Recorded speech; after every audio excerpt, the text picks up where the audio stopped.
नमस्कार। आज के इस खास विश्लेषण में आप सभी का स्वागत है। चलिए एक बहुत ही महंगी और पावरफुल कार की कल्पना करते हैं। इंजन एकदम जबरदस्त है, ड्राइवर भी बहुत स्मार्ट और एक्सपीरियंस्ड है, लेकिन जो फ्यूल इस कार को चला रहा है वो पूरी तरह से बाहर से आ रहा है। कार का स्टीयरिंग भले ही हाथ में हो, लेकिन असल कंट्रोल किसी और के ही पास है। आज इसी उदाहरण के जरिए उदय कोटक जी की एक बहुत ही गंभीर चेतावनी को समझने की कोशिश करेंगे। कागजी संपत्ति बनाम उत्पादन शक्ति। आइए इसे डिकोड करते हैं। आज की हमारी चर्चा कुछ इस तरह आगे बढ़ेगी। हम बात करेंगे ग्लोबल पावर शिफ्ट की, भारत के आयातित मुद्रास्फीति जोखिम की, तेजी से हो रहे वित्तीयकरण की चेतावनी की, असेंबली बनाम डीप मैन्युफैक्चरिंग की, और फिर देखेंगे कि एआई का नौकरियों और कारखानों पर क्या असर है, और अंत में बजट और पोर्टफोलियो पर इसका क्या प्रभाव पड़ता है। तो चलिए सीधे मुद्दे पर आते हैं। आज देश के सामने सबसे बड़ा और बुनियादी सवाल ये बिल्कुल नहीं है कि कल स्टॉक मार्केट ऊपर जाएगा या नीचे। सबसे बड़ा सवाल तो ये है, क्या भारत दुनिया का एक ग्लोबल ट्रेडर बनेगा या फिर एक ग्लोबल मैन्युफैक्चरर? ये एक ऐसा सवाल है जिस पर हमारी आज की पूरी चर्चा टिकी हुई है। तो शुरुआत करते हैं हमारे पहले भाग से, ग्लोबल पावर शिफ्ट। ग्लोबलाइजेशन और फ्री ट्रेड के वो पुराने दिन अब तेजी से हवा हो रही हैं। जहां से चाहो सस्ता सामान मंगा लो। अब ऐसा नहीं है। अमेरिका अब अपने हितों और टैरिस को सबसे ऊपर रख रहा है। चीन अपनी मैन्युफैक्चरिंग पावर और रेयर अर्थ्स को एक रणनीतिक हथियार की तरह इस्तेमाल कर रहा है। वहीं यूरोप ने अपना रक्षा बजट भारी मात्रा में बढ़ा दिया है। नाटो देश तो 2035 तक अपनी जीडीपी का 5% रक्षा पर खर्च करने का कमिटमेंट कर रहे हैं। और मिडिल ईस्ट का तनाव, वो तो सीधे तौर पर तेल और शिपिंग रूट्स के लिए एक बहुत बड़ा रिस्क बन चुका है। इसका सीधा सा मतलब ये है कि दुनिया अब सिर्फ पैसे बनाने से आगे निकल चुकी है। अब focus hard power, energy security और डिफेंस पर है। अब आते हैं दूसरे अहम मुद्दे पर, भारत का आयातित मुद्रास्फीति जोखिम। दुनिया की इस नई और आक्रामक तस्वीर के बीच भारत की मैक्रो इकोनॉमिक स्थिति को समझना बहुत जरूरी हो जाता है। 88.3%, ये नंबर अपने आप में एक बहुत बड़ी कहानी बयां करता है।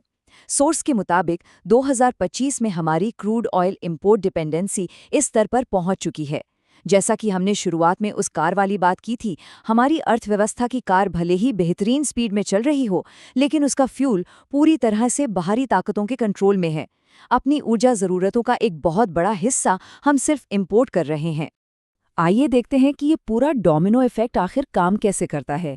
सबसे पहले, दुनिया में कहीं भी तनाव होता है और ग्लोबल लेवल पर क्रूड ऑयल के दाम बढ़ जाते हैं।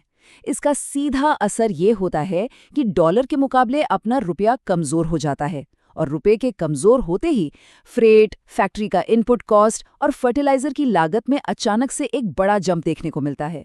अंत में ये सब घूम फिर कर कंज्यूमर की ग्रोसरी और रिटेल बिल को बढ़ा देता है।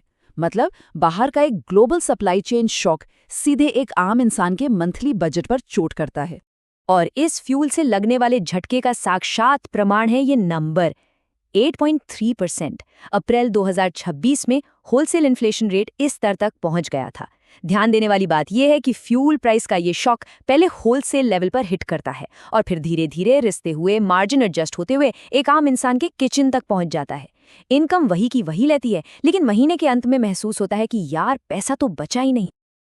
अब बढ़ते हैं अपने तीसरे भाग की तरफ, तेजी से हो रहे वित्तीयकरण की चेतावनी। इसी बाहरी जोखिम को देखते हुए अब सोर्स मटेरियल की सबसे मुख्य चेतावनी पर गौर करते हैं। हमारे देश की जो पूंजी है वो आखिर जा कहाँ रही है। इस पूरी चर्चा का सबसे दिलचस्प पहलू उदय कोटक जी की ये बात है। उनका कहना है कि हम पैसा घुमाने में तो बहुत एक्सपर्ट हो गए हैं, लेकिन सामान बनाने में अभी भी बहुत कमजोर हैं। इसे एक गांव के उदाहरण से समझते हैं। मान लीजिए एक गांव में 10 लोग हैं और सभी सिर्फ ट्रेडिंग कर रहे हैं, डीमैट अकाउंट खोल रहे हैं, एक दूसरे को एसेट बेच रहे हैं, लेकिन कोई भी खेती नहीं कर रहा, कोई फैक्ट्री नहीं लगा रहा, कोई मशीन नहीं बना रहा। तो सोचने वाली बात है, आखिर यह व्यापार हो किस चीज का रहा है। रिटेल पार्टिसिपेशन का स्केल देखा जाए तो अप्रैल 2026 में भारत का म्यूचुअल फंड AUM लगभग 82 लाख करोड़ रुपए तक पहुंच गया। देखिए, फाइनेंशियल इंक्लूजन के नजरिए से तो ये एक बहुत ही पॉजिटिव संकेत है, लेकिन असली सवाल और चिंता की बात यह है कि क्या ये विशाल पूंजी लॉन्ग टर्म मैन्युफैक्चरिंग, इनोवेशन और नई फैक्ट्रियों में इन्वेस्ट हो रही है, या फिर ये पैसा बस फाइनेंशियल एसेट्स के बीच ही गोल गोल घूम रहा है?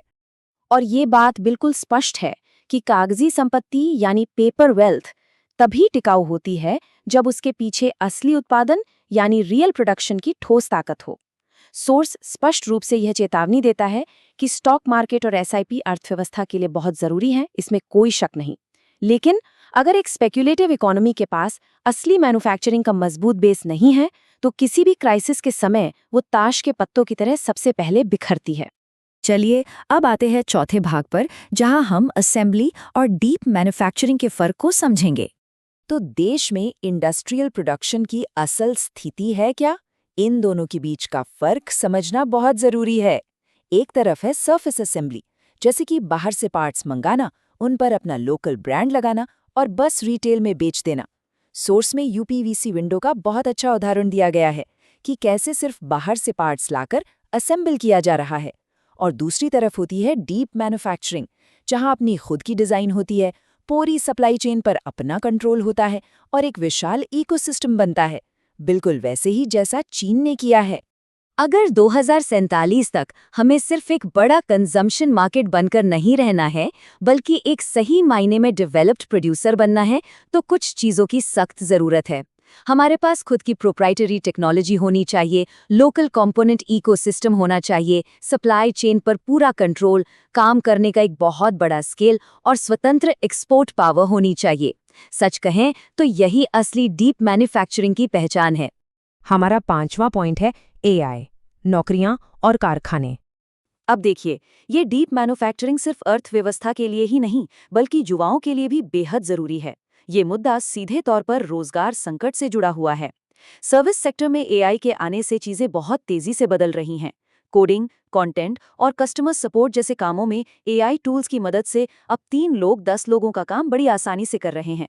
प्रोडक्टिविटी तो जरूर बढ़ रही है, लेकिन नई नौकरियां उस स्पीड से नहीं आ रही। वहीं दूसरी तरफ मैन्युफैक्चरिंग सेक्टर है, जो सीधे तौर पर एक बहुत बड़े वर्कफोर्स को काम देने की ताकत रखता है और एक विशाल फिजिकल इकोसिस्टम तैयार करता है। आज के नए ग्रेजुएट्स के लिए यही सेक्टर सबसे बड़ी उम्मीद है। यहाँ समझने वाली बात यह है कि एक फैक्ट्री सिर्फ ईंट और पत्थर की कोई इमारत नहीं होती। इसके अंदर डायरेक्ट वर्कर्स काम करते हैं, इसके बाहर लॉजिस्टिक और ट्रांसपोर्टेशन की पूरी चेन चलती है, छोटे सप्लायर्स यानी एमएसएमई का पूरा नेटवर्क तैयार हो जाता है, पैकेजिंग और मेंटेनेंस की अनगिनत सर्विसेज पनपने लगती हैं। मतलब एक अकेली फैक्ट्री पूरी अर्थव्यवस्था के पहिए को घुमाती है और रोजगार सृजन का एक पूरा का पूरा चक्र बना देती है। और अब हमारा छठा और आखिरी भाग, बजट और पोर्टफोलियो पर इसका प्रभाव। तो चलिए अब इस पूरी हाई लेवल इकोनॉमिक थ्योरी को हमारी रोजमर्रा की जिंदगी से जोड़कर देखते हैं। एक इंडिविजुअल रिटेल इन्वेस्टर और मिडिल क्लास कंज्यूमर पर इसका सीधा क्या असर हो रहा है। अगर देश डीप मैन्युफैक्चरिंग में सचमुच आगे बढ़ता है, तो सोर्स के मुताबिक ये कुछ सेक्टर्स हैं जो लॉन्ग टर्म में जबरदस्त फायदा उठा सकते हैं। इनमें डिफेंस और capital goods, power equipment, railway, logistics, electronic manufacturing और स्पेशलिटी केमिकल्स शामिल हैं। लेकिन यहाँ पर एक बहुत बड़ी चेतावनी भी है।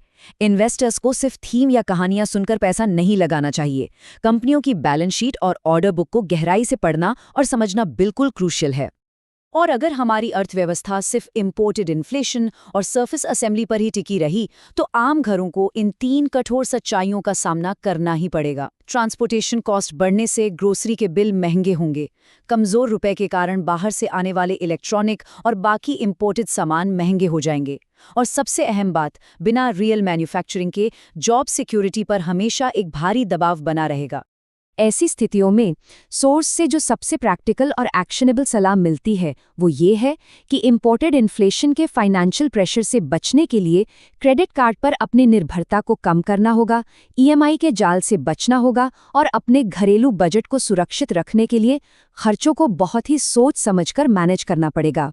हम इस चर्चा के बिल्कुल अंत में पहुंच चुके हैं। आइए एक बहुत ही पावरफुल सवाल के साथ इस विश्लेषण को खत्म करते हैं। क्या हमारी अर्थव्यवस्था वास्तव में असली उत्पादन शक्ति का निर्माण कर रही है, या हम सिर्फ कागजी संपत्ति पर अटकलें लगा रहे हैं? अगली बार जब आप स्टॉक टिकर्स देखें, तो इस बड़े नजरिए पर विचार जरूर कीजिएगा। आज के इस विश्लेषण में हमारे साथ जुड़ने के लिए बहुत बहुत धन्यवाद।